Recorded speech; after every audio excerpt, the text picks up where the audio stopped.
Hi, everyone. Thank you for watching. Welcome to the session of our professional affiliate interview. Today, we have a brilliant entrepreneur who goes by the name Bokang Kelepa. Am I pronouncing that right? Yeah, Bokang, that's right. Perfect. Before I begin this interview, would you mind introducing yourself to our audience today?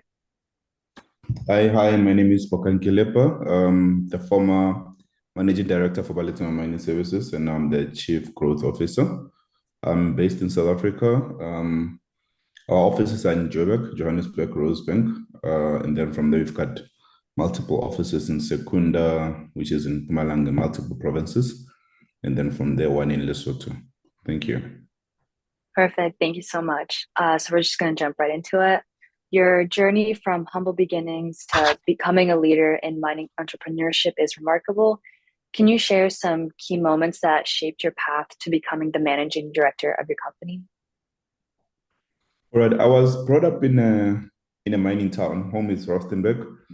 My mom was working for Sunset Teachers around the mining town as well, and then my dad was working in the mine, which was Impala Platinum. The mine still exists even up to today. So growing up with that, where my dad would be looking up to the mine managers and the general managers, he actually wished that his son actually can be one of those. So I did well academically, got a bursary, and then went to varsity and did my various degrees, which was my degree with University of Johannesburg, then my honors with University of Pretoria, then my master's with WITS, and then I followed up with my MBA with the Gordon Institute of Business Science. Grew up the ranks in the company, from being a normal graduate, and then from there to mine manager. Then from there went to the corporate office as a senior project manager. Then a mine manager again, managing capital projects. So in that, for me to be an entrepreneur and also a managing director, it was because of the opportunities that I spotted around my mind. Because look, Anglo American by then it was the giant in mining, and then when you're working with mines around us, we realized that they needed a lot of tools that Anglo American provided, in a sense that they're not being efficient. So my first step when I jumped out was to offer my services to those people. So I named that career extension. When you go into business or entrepreneurship, follow that career extension where you're just following up with what you're doing in your employment and then just come and sell that out to the world. And that's what essentially started Baletsema, where it started as a consulting company. It was a one-man show. I was alone. And then I was offering my consulting services to the mines around until the team grew and expanded to what it is now. And you also grew into multiple services offering, which was contract mining and also other services. All right, amazing. So as you mentioned, you have degrees in mining engineering and business administration, alongside certifications in safety risk management. That's a pretty strong foundation for any leader in the mining industry.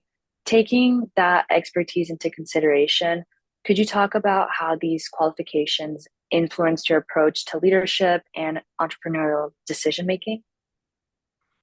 So one thing about those qualifications is that they give you the insights that you need to be able to grow within any corporate company.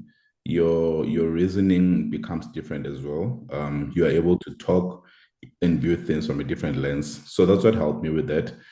The degree from UJ was the basic degree, which was an entry requirement for me to be in the mining engineering program. But then anything that you do afterwards is really about your drive for your own personal development. I didn't need to do the honors or the MSc or the MBA. It was all about the personal drive. Are you invested in your personal development? So of course I was invested in that. So they helped a lot in shaping up my career and then also in the decision making, following the right people and putting me on the desk with the right people, seniors, your CEOs. I mean, when I resigned, I resigned from the Anglo American CEO's office. So you are able to have an overview of what you're doing beyond just producing tons per day, but also to say, how does the whole value chain work? So that's why Baletsema has been fortunate, and we've really been in a fortunate position because of you get to understand the bigger picture. So it helped a lot in understanding the bigger picture.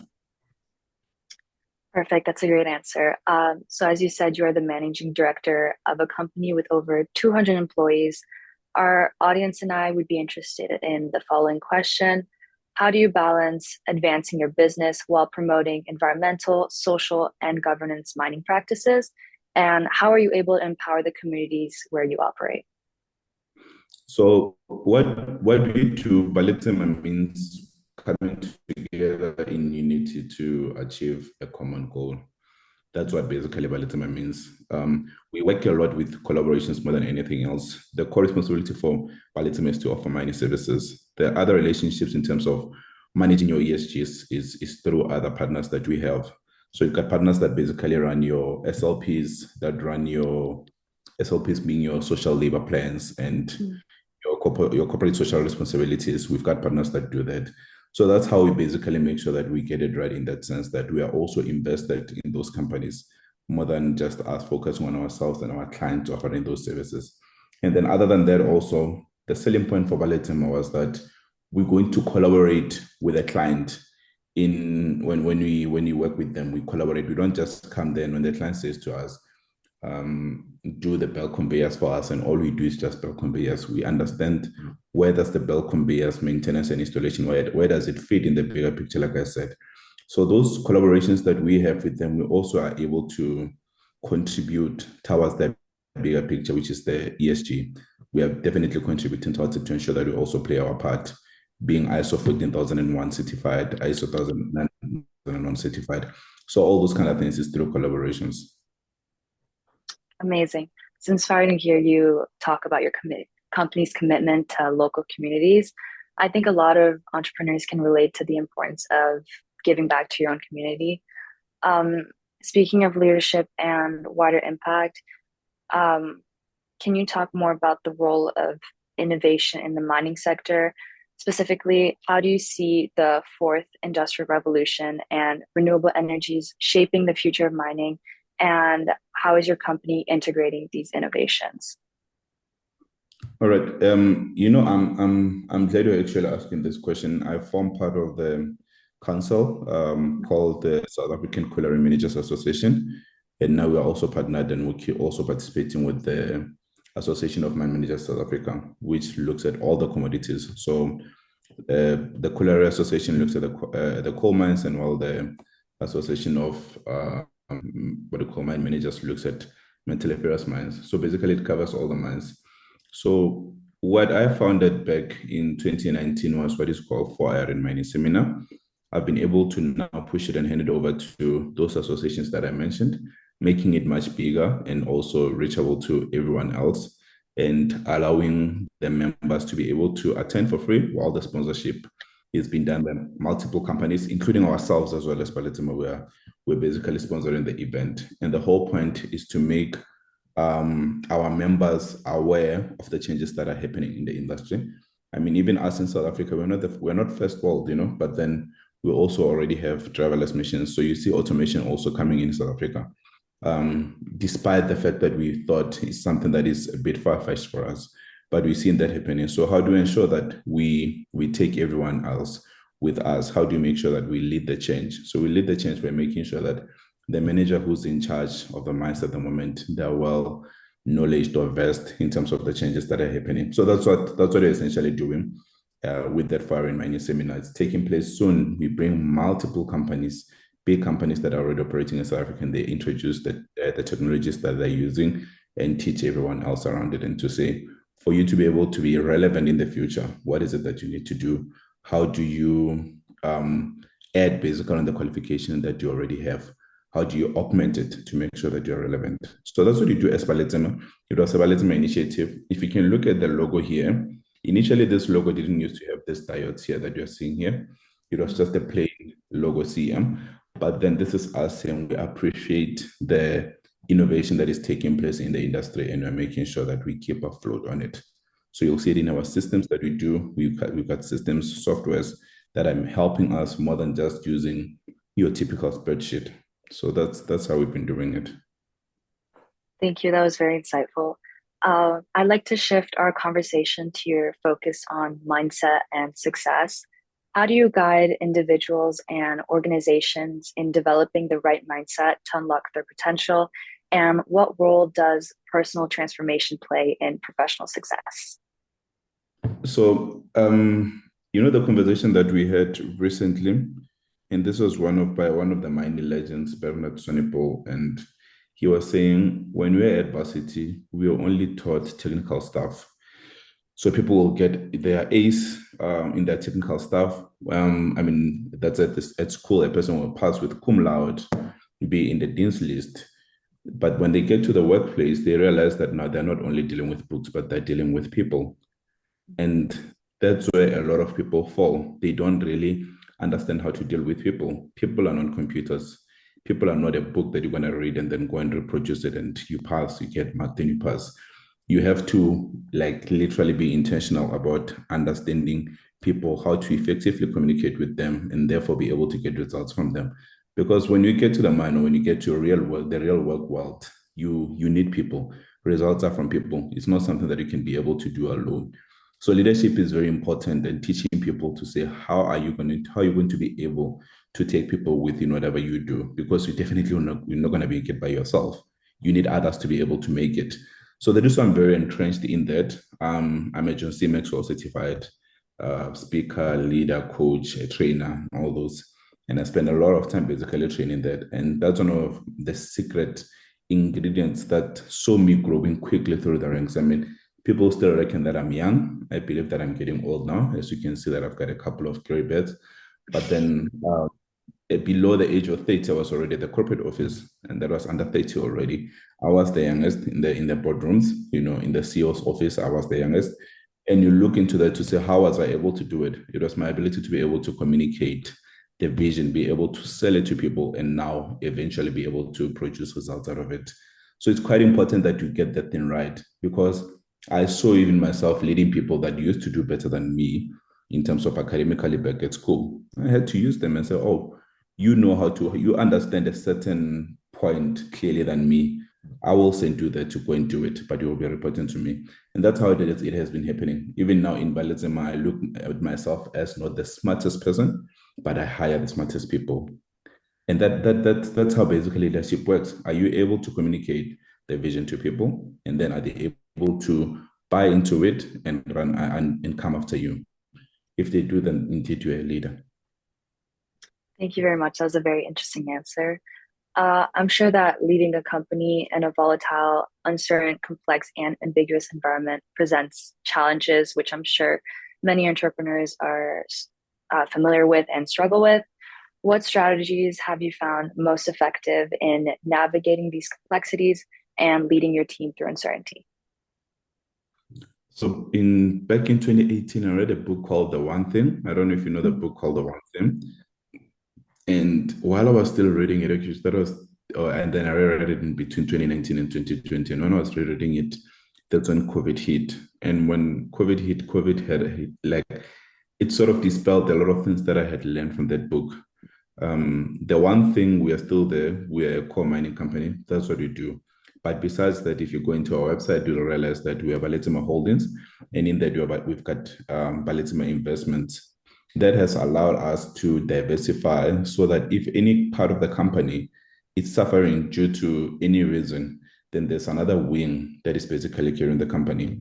And besides that, even in mining, we are quite spread thin in terms of we've got four elements in it. We do contract mining, we do technological services, consulting, and also mining supplies. So in that, when any one area there is going down, the other area is able to carry the others, and we operate in multiple commodities. So we're not only exposed to the coal space, we're also in diamond, we are in iron ore and platinum and gold as well. So a lot of times you don't find mining in general. It happens once in a while where mining in general goes down. Usually you'll find that like at this moment, platinum and iron ore and diamond are not doing well, but coal is doing well. In the future, and coal and gold, they're doing very well. In the future, you may find that coal, gold, they're experiencing a certain slump, and iron ore and platinum and diamond, then they'll be back up again. So that's how we did to ensure that we spread the risk around by playing in all those commodities. It's a tough exercise because you have to switch your mind. Like today, I can be at a platinum mine, which I'm basically now centralized in Joburg. So it's just a matter of me taking the highway and going to a platinum mine or going to a gold mine. Then tomorrow I'm in a coal mine. So every time you have to keep on switching your mind to say, okay, now I'm in a different commodity. I'm communicating with different people, and they trust you me, they think differently, people of different commodities. But that has helped the company in a sense to be able to remain afloat. And as the company grows, then you start appointing people per commodities to say that's a commodity, that's a commodity, but overall you're still overseeing them. Thank you. That sounds like a very complex strategy. Um, you previously emphasized the importance of community empowerment. Can you share some specific examples of initiatives your company has undertaken to support local communities? And how are you able to measure the success of these efforts? Okay, so besides us partnering with the NPOs, your non-for-profit Mhm. organization, that's what you've done, which is basically we contribute because we don't want to find ourselves like I've already just explained to you how busy we are as the CEO and the managing director and the chief growth officer. We are quite busy at the moment. So what we've done, we've said, okay, it's fine. Certain amount or percentage of our revenue will go to what we call non-for-profit organizations that are making meaningful impact in the country and abroad. And then after that, we've also adopted our previous high schools. So the CEO has adopted her school, and then myself as the chief growth officer have also adopted my high school. So meaning that we help them with anything, including school revamps, books where necessary, and then offering bursaries. That's basically what we've done up to this one. Oh, perfect. Thank you for your answer. Largely, I'm an avid golf player. So Mhm. largely, we really contribute to all those charity golf days.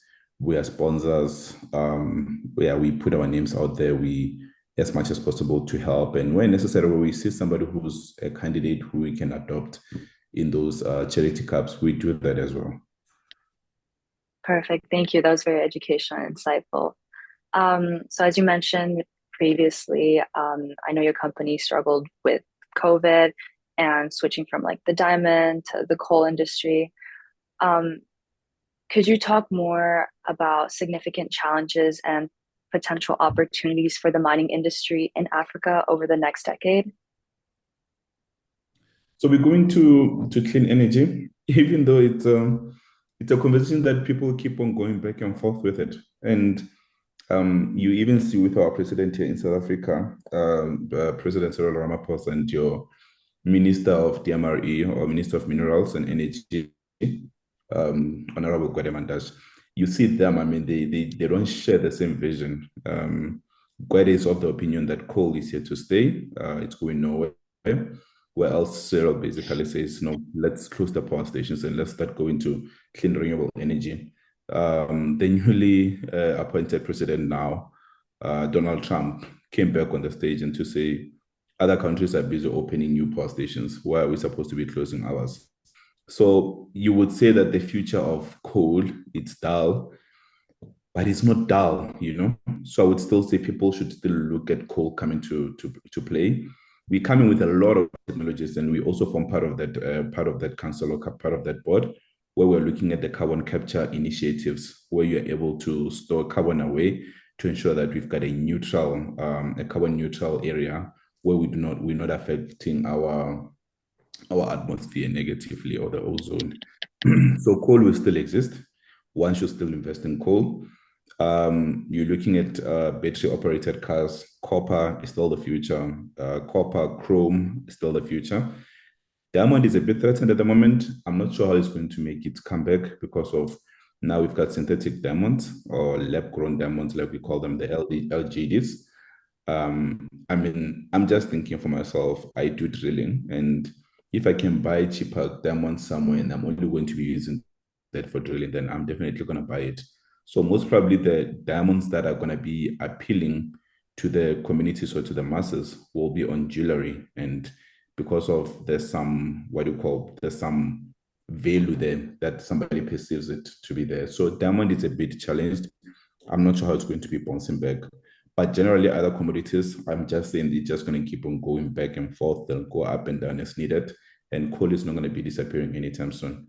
So one should make sure that they spread themselves, throughout all those commodities, make themselves learn more. And our topic when YALDA was here in South Africa was the African free trade you look at what we have as South Africa, we've got mining. We've been mining for so long. We've been sinking so many shafts. So in us being able to play a role in the free trade, African continent free trade, it will be us taking our skills to out to the country.